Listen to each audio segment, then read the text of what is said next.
Hi friends, welcome back to my channel. எல்லாருக்கும் வணக்கம். எல்லாரும் எப்படி இருக்கீங்க? ரொம்ப நல்லா இருப்பீங்கன்னு நம்புகிறேன். இன்றைக்கி நம்ம சேனலில் பீஸ் புலாவ் எப்படி செய்கிறதுன்னு பார்ப்போம். இது ஒரு 1 pot மீல். ரொம்ப மைல்டான டேஸ்ட் விரும்புகிறவங்க இதை ட்ரை பண்ணலாம். இதுக்கு ஒரு காரசாரமான ஒரு கிரேவியோ ஒரு சைட் டிஷ் ஏதோ ஒன்று வச்சு சாப்பிட்டிங்கன்னா ரொம்பவே அட்டகாசமாக இருக்கும். இதுக்கு தேவையான பொருட்கள் என்னென்னு பார்க்கலாம். இதுக்கு பாஸ்மதி ரைஸ் எடுத்திருக்கேன். இது ஒரு 2.5 கப்பு எடுத்திருக்கேன். அதை வந்து நல்லா வாஷ் பண்ணி 5 கப்பு தண்ணி ஊற்றி ஊற வச்சுருக்கேன். அதாவது 1க்கு 2 தண்ணி ஊற்றி ஊற வச்சுருக்கேன். அதுக்கு தாளிக்கிறதுக்கு 3 ஏலக்காய் எடுத்து வச்சுருக்கேன். 2 பிரிஞ்சி இலை, 2 பட்டை, 4-5 கிராம்பு எடுத்து வச்சுருக்கேன். 2 வெங்காயம் நீளவாக்கில் கட் பண்ணியிருக்கேன். 5 பச்சை மிளகா கீரி வச்சுருக்கேன். கொத்தமல்லி, புதினா எடுத்து வச்சுருக்கேன். 1 கப் அளவுக்கு பச்சை பட்டாணி, அதாவது ஃப்ரெஷ்ஷான பட்டாணி எடுத்து வச்சுருக்கேன். இஞ்சி பூண்டு விழுது ஒரு 1/2 டேபிள் ஸ்பூன் அளவுக்கு எடுத்து வச்சுருக்கேன். உப்பு தேவையான அளவு எடுத்து வச்சுக்கணும். இப்போ ஒரு நல்ல ஒரு அடிகனமான பாத்திரம், குக்கர் மாதிரி எடுத்து வச்சுக்கலாம். இது நல்லா ஹீட் பண்ணிவிட்டு 2 ஸ்பூன் எண்ணெய், 2 ஸ்பூன் நெய். நீங்கள் தேவைப்பட்டால் வெறும் நெய்யிலேயே கூட நீங்கள் செஞ்சுக்கலாம். இப்போ இந்த நல்லா எண்ணெய் சூடான அப்புறம் நம்ம தாளிக்க வச்சுருந்த சாமான் எல்லாத்தையும் சேர்த்துக்கலாம். இதெல்லாம் நல்லா பொரியட்டும். சிலர் விருப்பப்படுறவங்க சோம்பு வேணும்னாலும் சேர்த்துக்கலாம். அப்படி இல்லைன்னா நீங்கள் சீரகம் சேர்த்தாலுமே அது ஒரு மாதிரி ஃப்ளேவர் டிஃப்ரெண்ட்டாக இருக்கும். ட்ரை பண்ணி பாருங்கள். இப்போ இது நல்லா பொரிஞ்ச உடனே நீளவாக்கில் கட் பண்ண வெங்காயமும் பச்சை மிளகாயும் சேர்த்துக்கிறேன். கூடவே புதினாவையும் சேர்த்துக்கிறேன்.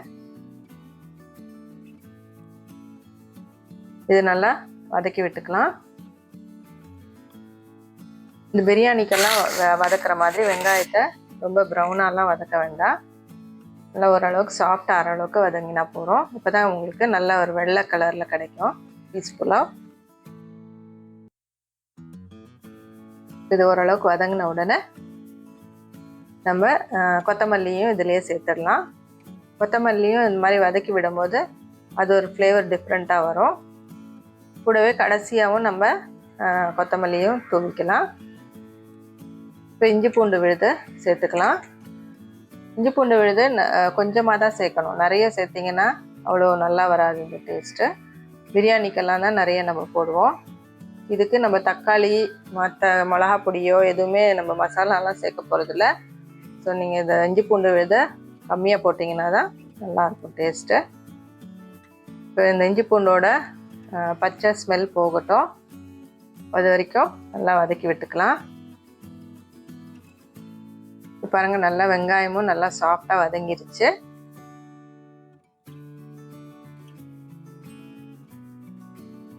இப்போது நம்ம எடுத்து வச்சுருக்கிற பச்சை பட்டாணியை சேர்த்துக்கலாம். இதுக்கு நல்லா ஃப்ரெஷ்ஷான பச்சை பட்டாணி தான் சேர்க்கணும்.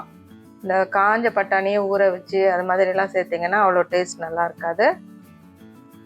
ஃப்ரெஷ்ஷான பட்டாணி கிடைக்கும்போது இந்த ரெசிபியை பண்ணி பாருங்கள்.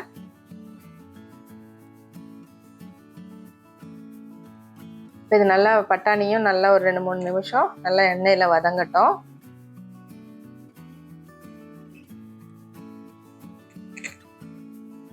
இப்போ இதுக்கு தேவையான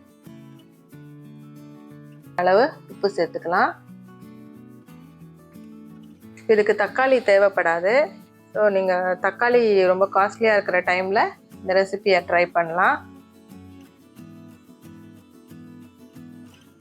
இப்போ இந்த இஞ்சி பூண்டு அடி பிடிக்காத அளவுக்கு நம்ம அடிக்கடி கிளறி விட்டுக்கிட்டே இருக்கணும். இப்போ ஓரளவுக்கு பட்டாணியும் வதங்கிருச்சு. இப்போ இந்த டைமில் நம்ம தண்ணியை சேர்த்துக்கலாம். நம்ம அரிசி ஊற வச்சுருந்தோம் இல்லையா, அந்த தண்ணியை மாத்திரம் வடித்து இதில் சேர்த்துக்கலாம். அரிசியை நம்ம அப்புறமா தண்ணி கொதிச்ச அப்புறமா சேர்த்துப்போம். இப்போ இதுக்கு நம்ம மூடி போட்டு வெயிட் போட்டெல்லாம் நம்ம வேக வைக்க போகிறதில்ல.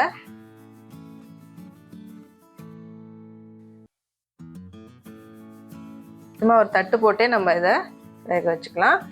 பாருங்கள், நல்லா ஹை ஃப்ளேமில் வச்சிங்கன்னா சீக்கிரமாக கொதி வந்துடும். இப்போ நல்லா இது கொதித்த உடனே நம்ம ஊற வச்சுருந்த அரிசி இருக்கு இல்லையா, நம்ம தண்ணியை வடித்து வச்சுருக்கோம் இல்லையா, அதை இதை சேர்த்துக்கலாம். இந்த அரிசி போட்ட உடனே இந்த கொதிக்கிறது கொஞ்சம் அடங்கிடும். அதுக்கப்புறமா இதை ஒரு மிக்ஸ் கொடுத்துட்டு திரும்பவும் மூடி போட்டு வச்சிங்கன்னா நல்லா திரும்பவும் நல்லா கொதி வந்துடும். அரிசியும் நல்லா ஓரளவுக்கு ஒரு 50% வெந்துடும். இப்போ பாருங்கள், நல்லா இது ஒரு மிக்ஸ் கொடுத்துக்கலாம்.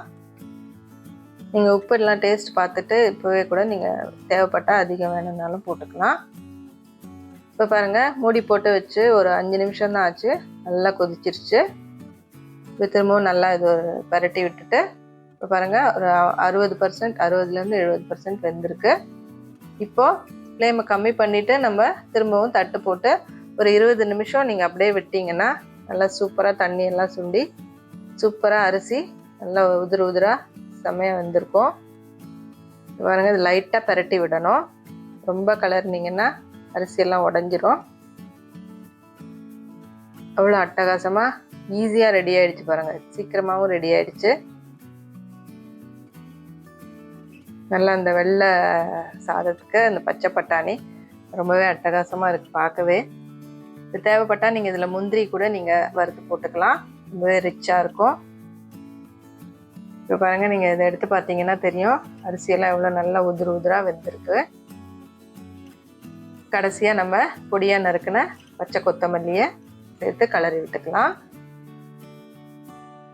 நம்மளோட அருமையான பீஸ்ஃபுல்லாக ரெடி ஆகிடுச்சு.